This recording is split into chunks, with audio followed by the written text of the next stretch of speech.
Bonjour Dominique. Bonjour Hervé. Ça va? Ça va bien, merci. Alors, c'est un plaisir de t'avoir ici à Ornans. Merci. J'ai envie que tu me parles un petit peu de toi et surtout de ton aventure. Une aventure que tu as dans les mains là, qui peut être peut-être notre fil rouge. J'ai envie de montrer. Habiter le monde au fil de soi. Récit de vie et éco-formation. Donc j'ai envie de te questionner sur l'éco-formation, puis un petit peu cette histoire, puis qu'à travers cette histoire, on te connaisse un peu mieux. Est-ce que tu peux me raconter un petit peu la naissance peut-être de cette histoire? De cette histoire de l'éco-formation? Ouais. Ouais, elle est née quand j'étais animatrice de classe de mer. Ouais. J'avais envie d'explorer la façon dont les enfants construisaient leur relation avec le milieu, avec la mer, avec la plage. Et je savais pas trop comment m'y prendre, donc j'ai repris des études en sciences de l'éducation. J'ai rencontré Gaston Pinault, chercheur à l'université de Tours, qui avait créé ce concept d'éco-formation.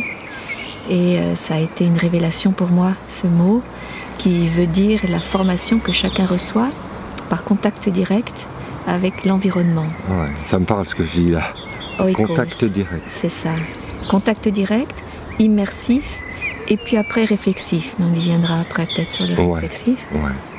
Ça veut dire ce mot que quand on est quelque part, on est non seulement formé par la personne qui nous y amène, par exemple, quand les enfants étaient sur la plage, non seulement ils étaient formés par moi, dans le sens mise en forme de leur être, formation de façon globale, mais ils étaient aussi formés par le milieu. C'est-à-dire en les laissant vivre leur vie, en alternant toutes les démarches pédagogiques sur l'estran, sur la plage, sur les rochers, sur la partie vasière, la partie estran rocheux, eh bien, l'environnement s'intégrait en eux, ils incorporaient les sons, les odeurs, les textures, les matières, les mouvements, les atmosphères. C'était pas pareil quand le matin il y avait de la brume sur la mer ou quand l'après-midi ça s'était levé et qu'on avait un grand soleil. Et ça participait de leur éducation. Que c'était pas seulement mes approches pédagogiques qui étaient au départ surtout rationalisantes, surtout scientifiques, mais que j'ai ouvert à toutes les autres approches, plus poétiques, plus sensibles, plus imaginaires, plus corporelles, dès que j'ai découvert ce concept d'éco-formation. Et quand tu racontes ça, il faut imaginer qu'à une certaine époque, on était beaucoup basé sur le scientifique, le naturaliste, et que c'était quand même quelque chose d'assez nouveau. Et je me souviens, quand j'ai découvert ton travail, que moi, je me suis dit, il y a quelque chose d'assez extraordinaire là qui sort des sentiers battus. Je ne sais pas comment c'était accueilli à l'époque. Alors c'était assez bien accueilli, mais c'est vrai que quand on en parlait aux enseignants qu'on allait recevoir en classe de mer, alors il faut quand même dire qu'on était dans les années 80, fin 80, 90, et que les enfants venaient 3 semaines au bord de la mer. Ouais. Donc on avait le temps. On avait le temps de cette imprégnation-là et de ce travail. Et les enseignants, je leur disais que j'étais dans un contexte universitaire, que j'étais en train de produire une thèse sur ce sujet-là, c'est-à-dire je leur donnais ma problématique. Ma problématique de recherche, c'était si on diversifie les approches pédagogiques, qu'on combine le scientifique et le sensible, le rationnel et l'imaginaire, l'objectivation et la subjectivation, eh bien les enfants vont recevoir une plus grande leçon de la part de l'environnement et de nous. Et ils vont entrer en relation avec le milieu. Le milieu sera plus simplement un objet à étudier. On ne va pas simplement faire de la biologie, mais le milieu sera un milieu à vivre d'abord, et à écouter, et à ressentir, et du coup dans lequel va se développer une attention plus grande vis-à-vis de ce milieu, et donc peut-être des gestes plus respectueux du milieu. Mais j'ai oublié le début de ta question. C'était ça, qu'est-ce qui t'a amené à déployer l'éco-formation? Donc tu viens en partie déjà de répondre à la question. Et ce que ça faisait aux enseignants, c'était ça.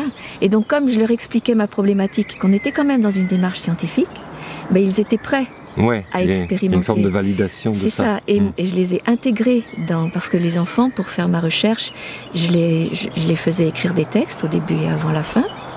écrivez ce que vous voulez dire sur la mer. Je les observais sur leur temps de récréation sur la plage. C'est-à-dire tous les jours, on avait institué un temps libre d'1 heure à 1h30. Soit le matin, soit l'après-midi, soit le soir. On changeait d'estran, on était parfois dans la vasière. Et pendant qu'ils jouaient, pendant qu'ils s'installaient dans le milieu, moi je prenais des notes. Et j'étais à côté de l'enseignant et on regardait tous les deux comment les enfants s'appropriaient l'espace et construisaient leur rapport avec le milieu. Et je me souviens avoir lu ces notes où tu avais demandé aux enfants d'écrire avant, au début du séjour, et à la fin du séjour, et que ça te servait pratiquement d'un outil de mesure pour voir comment avait évolué leur rapport à leur espace. C'est ça ? C'est tout à fait ça. Donc il y avait quoi comme changement dans leurs textes? Eh bien, les premiers textes étaient des textes classiques, comme si on leur avait demandé « Qu'est-ce que vous savez de la mer ?»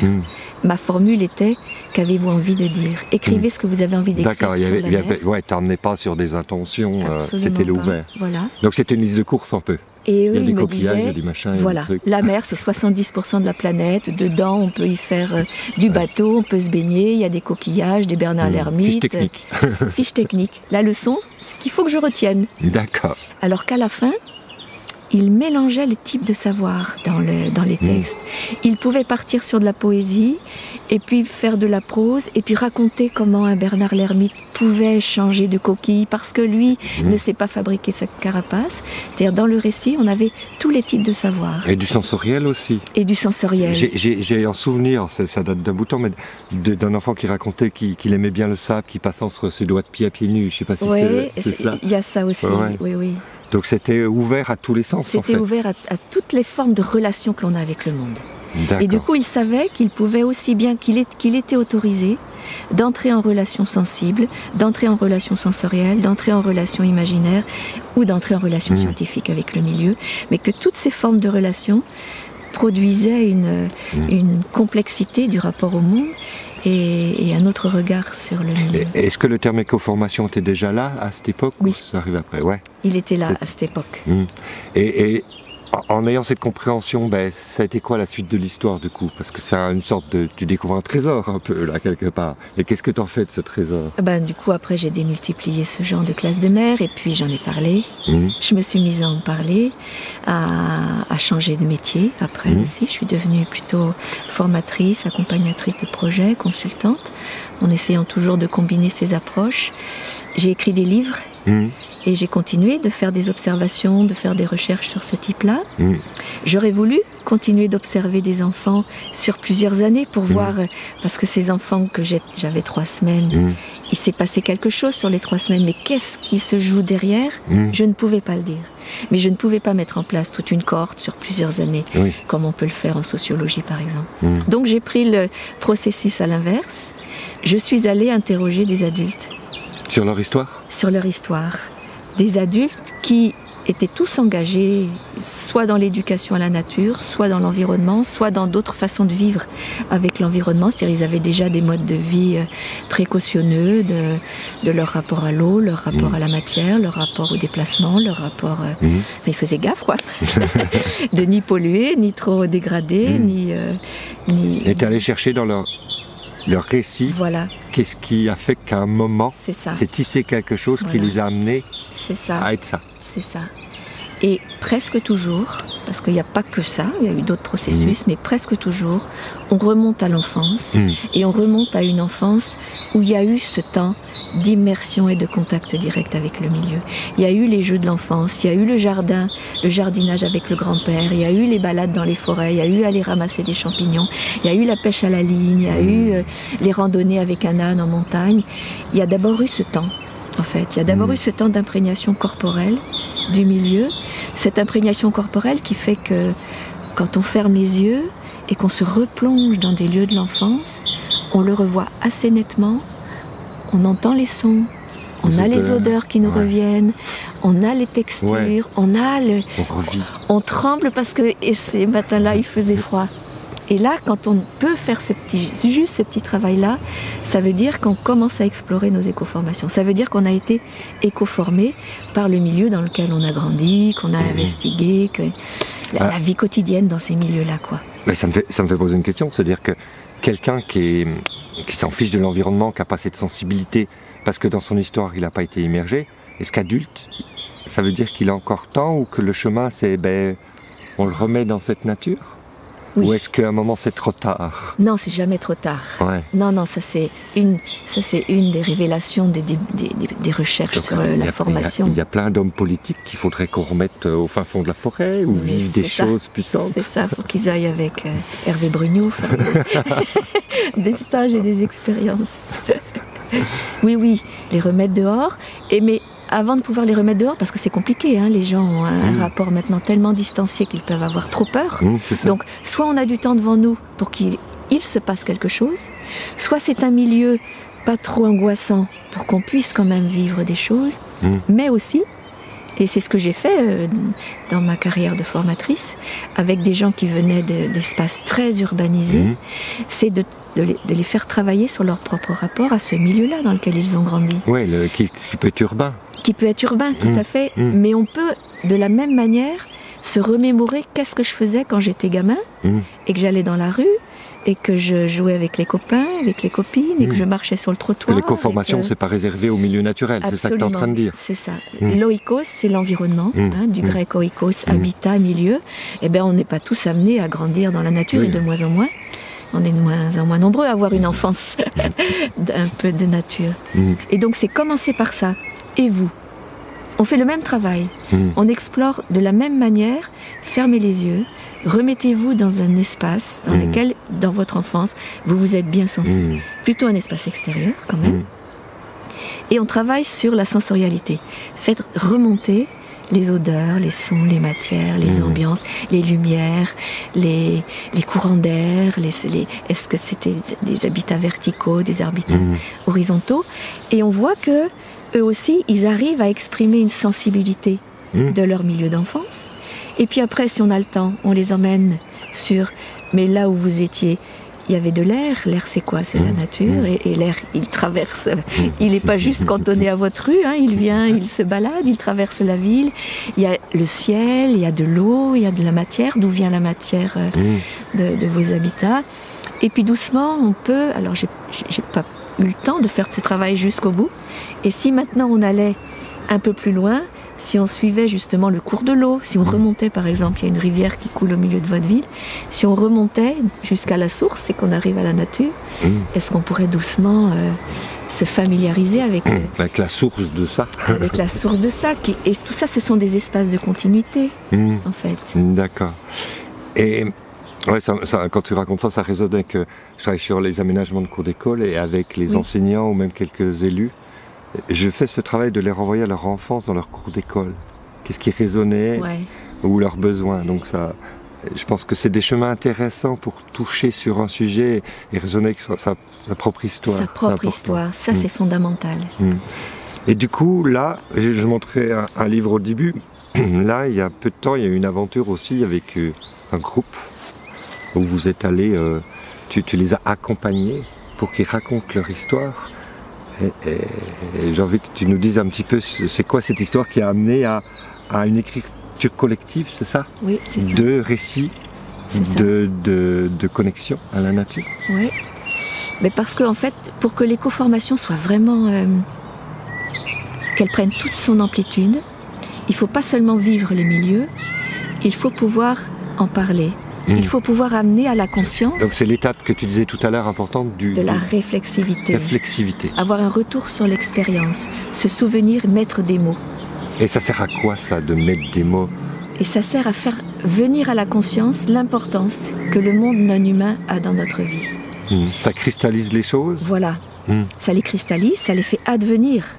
Tu vois, dans les expériences de réflexivité que j'ai fait, par exemple, une personne a pris conscience de l'importance d'un arbre qu'elle avait face à sa fenêtre, mais elle avait en souvenir qu'il y avait cet arbre face à sa fenêtre. Mais le fait de travailler sur ce que cet arbre provoquait pour lui, lui a fait venir « Ah mais oui, mais moi l'arbre, en fait, il m'a aidé à grandir. » D'accord, alors que ça c'était pas conscientisé. Voilà, c'est la mise en récit qui a permis de dire « Ah oui, c'est ça. Il y a eu cet sujet un peu. » Voilà, c'est ça. Et donc, le récit de vie, là, sur lequel on a travaillé, est une des techniques faire écrire les personnes sur leur propre éco-formation, leur propre histoire de vie liée à la nature. D'une part, ça a un côté formatif, parce que eux, ils prennent conscience de le chemin par lequel ils sont passés pour en arriver à une vie d'engagement. Parce que les 9 personnes sont dans une vie d'engagement, d'éducation à la nature, et d'une vie quotidienne en respect avec les autres êtres vivants non humains.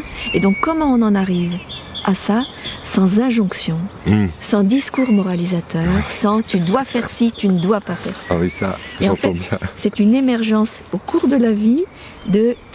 Je me suis tellement sentie bien, j'ai tellement joué, j'ai tellement observé les fleurs, les plantes, j'ai tellement écouté les oiseaux quand j'étais enfant que... C'est ça puis qui m'a fait grandir. Et que quand je suis avec un enfant, peut-être qu'il faut que je me souvienne de cette histoire-là. C'est ça un peu. C'est ça, c'est ça. Et puis de le partager. Pourquoi un livre? Parce que ça pourrait être juste un processus de formation. Pourquoi un livre? Mais parce que je pense, moi, qu'il faut que tout le monde raconte ses récits de nature. Je pense que on prouve bien plus d'un cheminement d'engagement en écoutant des histoires qui nous les révèlent et qui nous les révèlent sans leçon, sans dire voilà comment il faut faire. Il ne s'agit pas de dire j'ai fait comme ça donc il faut que vous fassiez pareil. On a 9 récits, on a 9 chemins de vie différents. On a des points communs.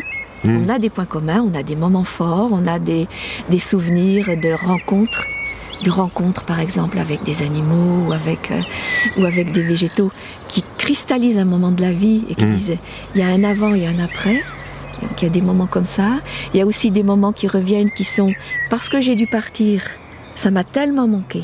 Que j'ai découvert que c'était important dans ma vie. Donc on trouve un peu des invariants, mais qui nous disent pas comment il faut faire. Et qui nous révèlent que le chemin d'engagement est un chemin qui prend des voies buissonnières, mais toujours en contact avec la nature. Mais ça c'est universel, ça en fait, quand on regarde bien, si je remonte à la préhistoire, l'homme préhistorique qui raconte autour du feu son histoire, il cristallise ça, il partage, et qu'en fait c'est peut-être quelque chose qu'on a oublié dans notre processus. C'est ça, bah oui. Et puis comme on est maintenant dans une société très rationalisante et très scientifique, il nous faut juste des chiffres, et on oublie qu'entre les chiffres, il y a eu l'histoire de celui qui a inventé ça, en fait.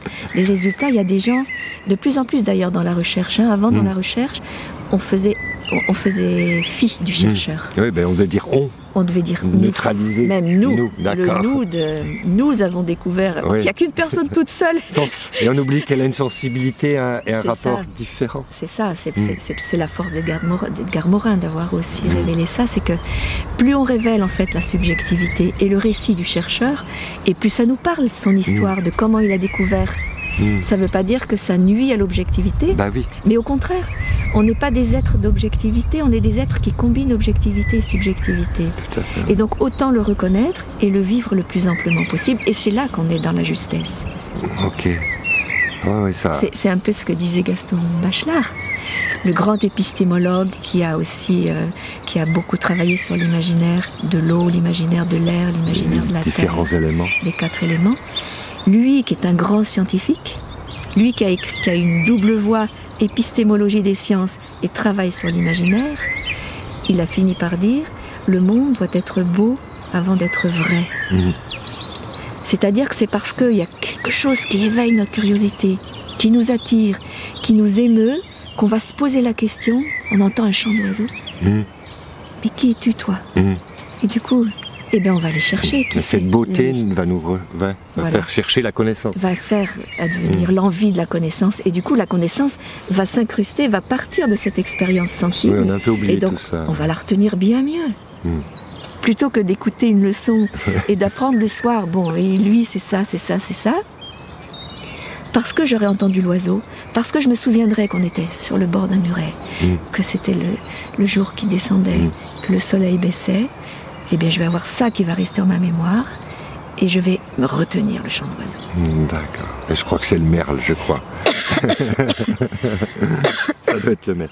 Alors là, et là on entend, je ne sais pas si on l'entend à la caméra, mais c'est le grèbe castagneux qui fait ses castagnettes un petit peu plus loin, qui est là-bas au bout, qui a un rire joyeux. Et j'aime beaucoup le grépard. Et donc là pour bientôt terminer dans le chemin, tu étais avec quelques-uns du livre, vous étiez en Suisse, à Lausanne, C'était quand? Hier encore? Avant-hier et hier. Avant-hier, Oui. et demain vous allez à Paris. À Paris. Donc il y a tout un voyage pour présenter ce livre. C'est ça, voilà. C'est ça. On était à Lausanne pour la haute école. Non, pardon. Comment ça s'appelle? Non, je ne sais plus où il y a Le centre de compétences de l'école dehors. D'accord. Outdoor Education. Ouais. Et école dehors, en fait, comme aujourd'hui c'est en grand développement, l'école dehors, mais qu'est-ce qui se passe quand on fait école dehors? Faire le lien avec l'école dehors à ce que tu racontes, ça peut donner quelque chose de puissant, je crois. Et alors, on a été surtout conviés justement pour dire, mais on parle beaucoup des effets sur les enfants, il y a plein de livres maintenant qui paraissent sur les effets sur les enfants, mais qu'est-ce que ça provoque chez les enseignants? Bonne question. Et si les enseignants se mettent aussi à leur propre écoute, à leur propre sensibilité, à revenir aussi à leur propre éco-formation, eh bien, ils ne seront pas dans la même relation, dans ce triptyque milieu, élève et eux. Et donc, ils vont accompagner bien plus finement leurs élèves dans la rencontre et dans la connaissance avec le milieu. Donc, de la petite histoire au bord de la plage que tu nous racontais, c'est déployer quelque chose